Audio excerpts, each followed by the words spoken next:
బామ్మ, నేను మోసపోయాను. ఆయన్ని మనిషిగా మంచివాడిగా మార్చగలిగానని సంబరపడ్డాను. కానీ అదంతా అబద్ధం, భ్రమ. నేను చేతకాని దాన్ని, అసమర్థురాల్ని, మొగడి మనసు దిద్దుకోలేని పిచ్చిదాన్ని. నన్ను క్షమించు బామ్మ, ఇక నేనేమి పట్టించుకోను. నీ మనవరాల్ని మనవణ్ణి బాగు చేసుకుంటావో పాడు చేసుకుంటావో నీ ఇష్టం.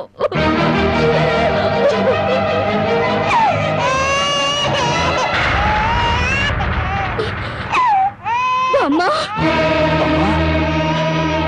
బామ్మ, బామ్మ, బామ్మ, బామ్మ, బామ్మ,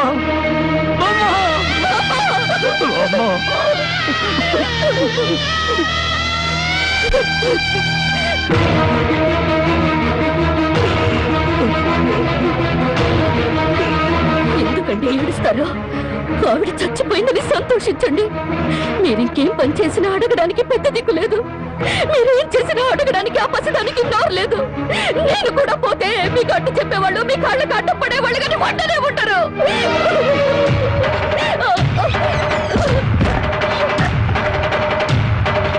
జరిగి జరిగి జరిగి జరిగి జరిగి జరిగి జరిగి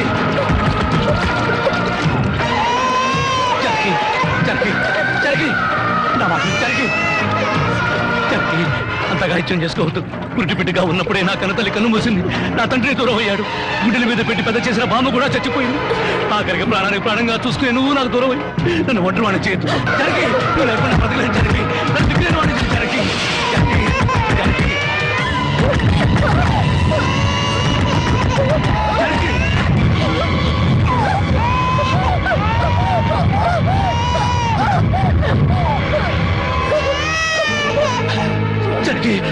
జరిగి జరిగి జరిగి జరిగి అమ్మా జరిగి జరిగి ఎంత పని చేసావు జరిగి జరిగి నువ్వు లేకుండా నేను ఒక క్షణం కూడా బతకను జరిగి. మనతో లేకుండా మన బిడ్డగత ఏమవుతుంది జరిగి జరిగి జరిగి జరిగి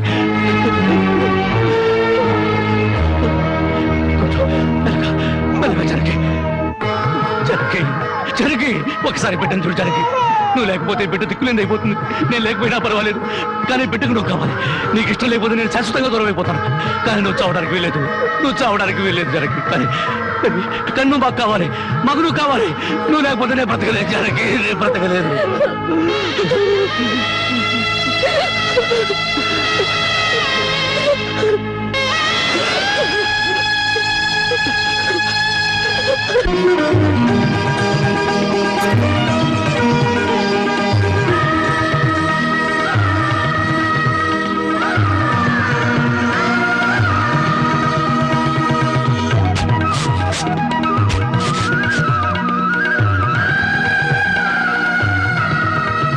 జానకి, జానకి,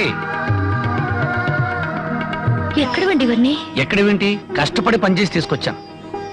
బాగుంటే ఎంత సంతోషించదా? అవును, ఇంతకాలం ఎవరూ మార్చలేని మూర్ఖుణ్ణి నువ్వు మార్చినందుకు చాలా సంతోషించేది. ఇదిగో, నా మొగుడిని మూర్ఖుడంటే నాకు చెడ్డ కోపం వస్తుంది. కోపం వస్తే ఏం చేస్తావు? ఇలా వాటేసుకుంటావు, అంతేగా. ఉండండి, పాపందు. చూడు జానకి, ఈ రోజు నా కూలి డబ్బుల్లో నా బుజ్జి పాపాయికి 5 రూపాయల చాక్లెట్లు, నా ముద్దుల పెళ్ళానికి 5 రూపాయల పువ్వులతో పాటు ఈ సామాన్లు కొనగా ఇదిగో 30 రూపాయలు మిగిలింది. అబ్బా, ఈ లెక్కలన్నీ నాకు చెప్పాలా? మరి నా సంపాదన నా ముద్దుల పెళ్ళానికి కాకుండా పక్కింటోడి పెళ్ళానికి చెప్పమంటావా? చాలండి, స్నానం చేద్దరు పద.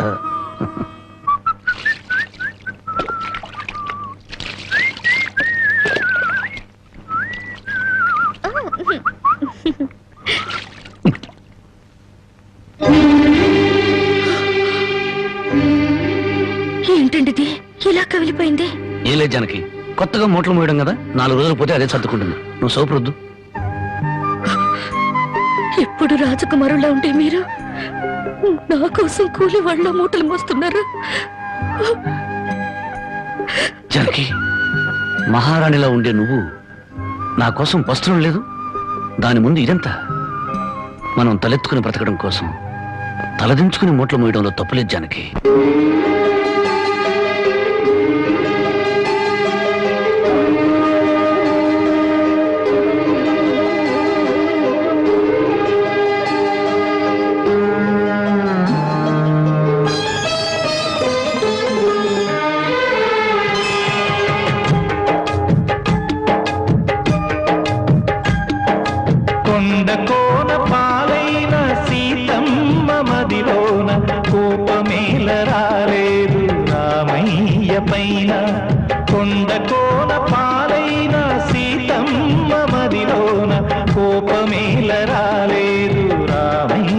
పైన సీత సర్వము రామ పాదము రామచంద్రుడే సీత ప్రాణము ఆ రామయ్య సీతమ్మ అనురాగబంధం ఎంత మధురము కొండ కోన పాలైన సీతమ్మ మదిలోన కోపమేల రాలేదు రామయ్య పైన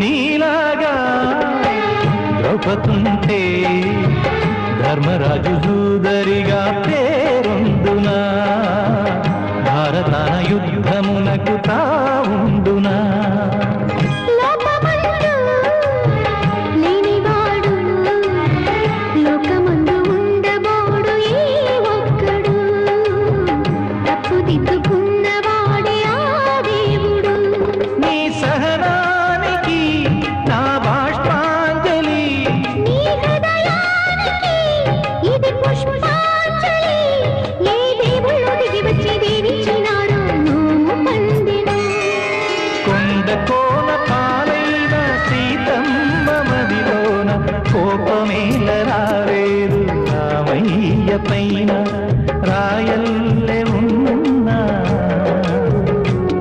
ఈ రామయ్య పైన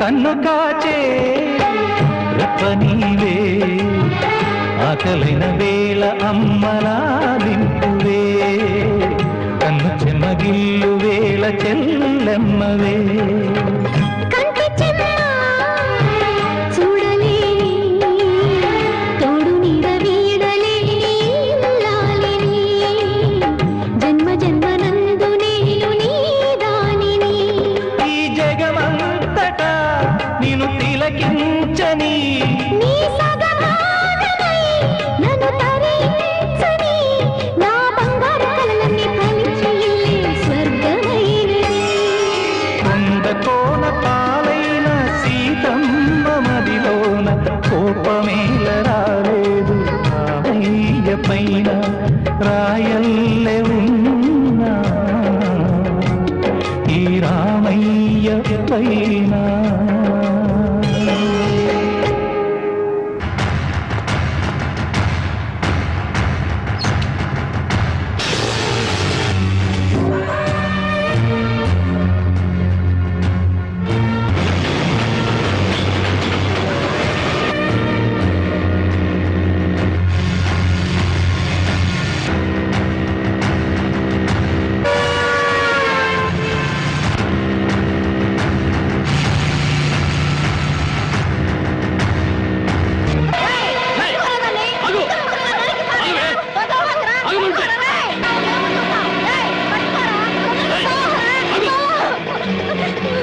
అగో జ్యోతి, ఏం జరిగింది? బావా మా ఆయన నన్ను చంపబోతున్నాడు.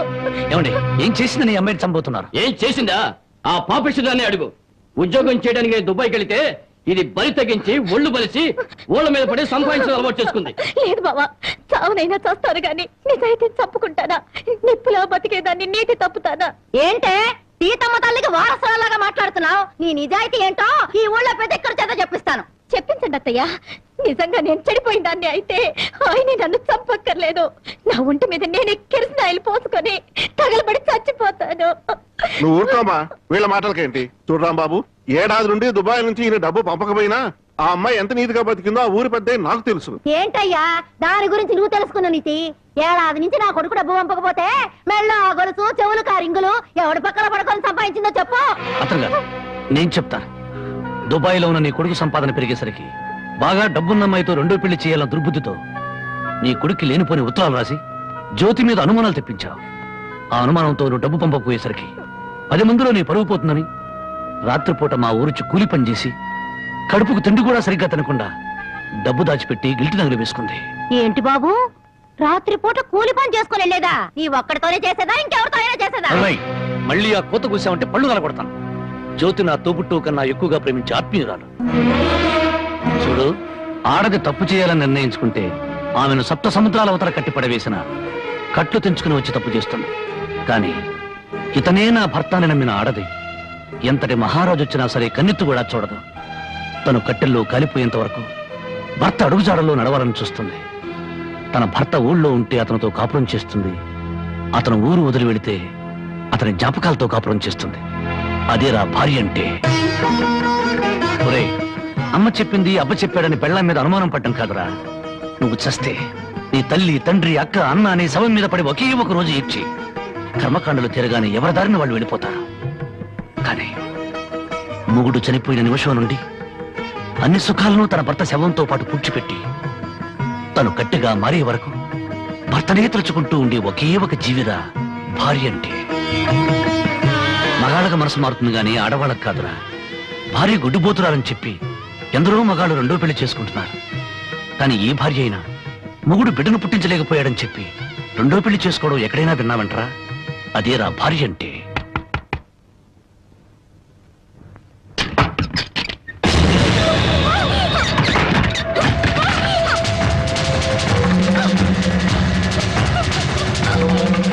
అంతెందుకు, నా సంగతి తీసుకో. భార్య తాళి కూడా ఆమె జోదం వాడిని వాడిరా నేను. అలాంటి నాకు తన రక్తాన్ని ఆమె అన్నం పెట్టిందిరా నా భార్య. చివరకు ప్రాణాలు తీసుకునేనా సరే నన్ను కాపాడాలనుకుంది.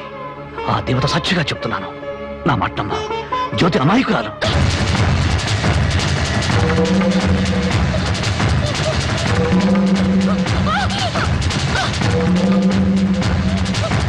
నన్ను క్షమించండి. లేనిపోని అనుమానాలతో జ్యోతిని అవమానించాను. మీరు అడ్డు రాకపోతే మూర్ఖంగా నా భార్యను పోగొట్టుకునేవాడిని. మీ మేలు ఈ జన్మలో మర్చిపోలేను.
నా కంటి వెలుగు దూరం అయిపోయింది. నా కష్టాల్లో, సుఖాల్లో, బాధల్లో, బాధ్యతల్లో నాకు తోడుగా నిలబడి నన్ను మనిషిగా నిలబెట్టిన దేవత అందరంతా ఎత్తుకెదిగిపోయింది. అందుకోలేనంత దూరం చేరుకుంది. ఆమె చివరి మాటకు చివరి చూపు కూడా నోచుకోలేని దురదృష్టవంతునయ్యాను. ఇప్పుడు చెప్పు, గృహలక్ష్మిలా నా గడపలో అడుగుపెట్టిన నా ప్రాణ ఇల్లాల్ని నేను చంపుకుంటానా? నా జీవితంలో చీకటిని చంపి వెలుగును పంచిన నా ప్రాణదీపాన్ని నేనే ఆర్పేసుకుంటానా? మీ నాన్న కోట్ల ఆశ చూపించినా నా భర్తే నా దైవం, నా భర్తే నా ప్రాణమును నన్నే అంటి పెట్టుకుని నేను పోసే గంజి నీళ్లే పంచపక్ష ప్రమాణాలుగా భావించిన మీ అక్కను నేను చంపుకుంటానా? మరి మా నాన్న అలా చెప్పాడే. మీ నాన్న పసుపు పారాణతో కూతుర్ని అత్తవారింటికి పంపించాల్సిన మీ నాన్న పాడి మీద పడుకోబెట్టిన కూతురి శవాన్ని చూడడానికి కూడా రాలేదు. పట్టుదల పంతాలతో కూతుర్ని సాధించాలనుకున్నాడే గాని కట్టుకున్న వాడి చేత కురవి పెట్టించుకుని తన ప్రేమను నిరూపించుకున్న సగటు ఇల్లాలి పౌరుషాన్ని మర్చిపోయిన దుర్మార్గుడి మీ నాన్న. అటువంటి వాడి మొహం ఒక్కసారి చూస్తే పంచమహాపాత్రలు చుట్టుకుంటాయి. అంత మాట అనొద్దు. నువ్వెందుకు వచ్చావు? క్షమించు బాబు. నా కూతురు నీతో కాపురం చేస్తూ ఆత్మహత్య చేసుకోవాలని ప్రయత్నించిందని తెలుసుకున్నాను. అందుకే దాని చావుకు కారణం నువ్వేనని అనుమానించాను, ద్వేషించాను. కానీ నువ్వు చెప్పే వరకు నిజం నాకు తెలియదు బాబు. తెలియకుండా నేను అనుమానించినందుకు నన్ను క్షమించు బాబు. మరి నా బిడ్డ చావుకు కారణం ఇంకెవరా? పావుకు పాలు పోసి పెంచినట్టు పెంచావే నీ మేనల్లుడు. వాడే మా బ్రతుకుల్లో విషం కెక్కడని నా అనుమానం. నా మేనల్లుడా? అవును. వాడిని జైలుకు పంపావని నా మీద, వాడికి దక్కలేదని నీ కూతురు జనకి మీద కచ్చికట్టి ఉంటాడు. అందుకే వెతుకుతున్నాను. నా అనుమానమే నిజమై వాడే నా తల్లిని చంపింది నాన్నని నా కూతురు వెలితో చూపించిన క్షణాన వాడు బ్రతకడు. వాడిని ముక్కలు ముక్కలుగా చేసి నా జనకి సమాధి మీద చల్లుతాను. బాబు, ఇంకా ఎందుకు ఈ పగలు ప్రతీకారాలు? ఇప్పటికే పసిపిల్ల తల్లి వేడిదయింది. నువ్వు కూడా జైలుకెళ్ళి దీనికి దూరం అయిపోతావా? క్షమించండి. ఈ ఆవేశమే నన్ను ఇప్పటిదాకా బ్రతికించింది. ఈ ప్రతీకారమే నన్ను నడిపిస్తోంది. నా జానకిని బలిగున్న దుర్మార్గుడు చావు కల్లారా చూసేదాకా ఈ నడక ఆగదు. ఏమిట్లా నువ్వు చెప్పేది? మామాలుడు ఇద్దరు ఒకటైపోయారన్నమాట. ఇప్పటికే ఆలస్యం అయిపోయింది. రేపు మన ఊళ్ళో జరగబోయే జాతరలో ఆ రాంబాబు గారు నా కోసం తప్పకుండా వెతుకుతాడు. అక్కడ జాతరలోని అమ్మోరుకు బలిచ్చేది మేకల్ని, పోతుల్ని కాదు, ఆ రాంబాబు గాడిని, వాడి కూతుర్ని.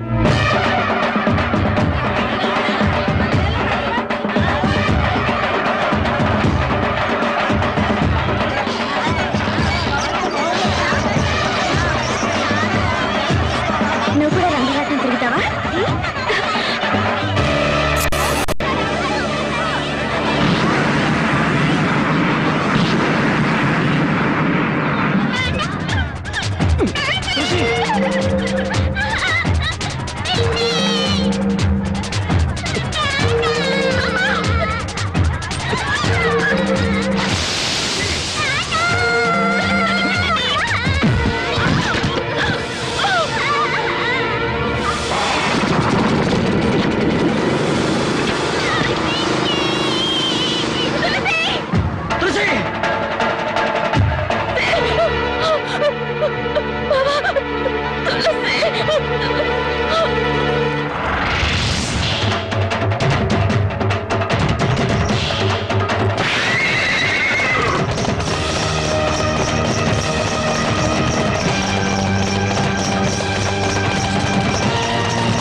నా బిడ్డ ఎక్కడ?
దెబ్బలేం తగలేదుగా బాబు, నా ఆస్తి మొత్తం పోసైనా నేను విడిపించుకుంటాను. మనస్ఫూర్తిగా నా అల్లుడుగా చేసుకుంటాను. మావయ్య, జానకితో నిండిపోయిన గుండెలో మరో స్త్రీకి చోట్లేదు. అవునమ్మా, అన్న భార్య తల్లితో సమానం, భార్య చెల్లెలు బిడ్డతో సమానం. నువ్వు నాకు బిడ్డలాంటి దానివి. నీకు నాకంటే మంచి మొగుడొస్తాడు.